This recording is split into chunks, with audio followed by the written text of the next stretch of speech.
Hi, in front of me is Samsung Galaxy S21 and today I would like to show you how you can download pictures from Instagram.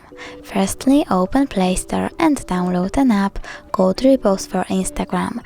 Remember that it has to be from this developer. Now open it and go into your Instagram.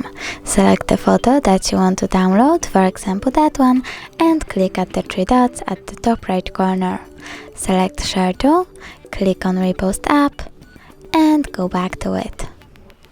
Now select one of the options and tap on the photo that you want to download.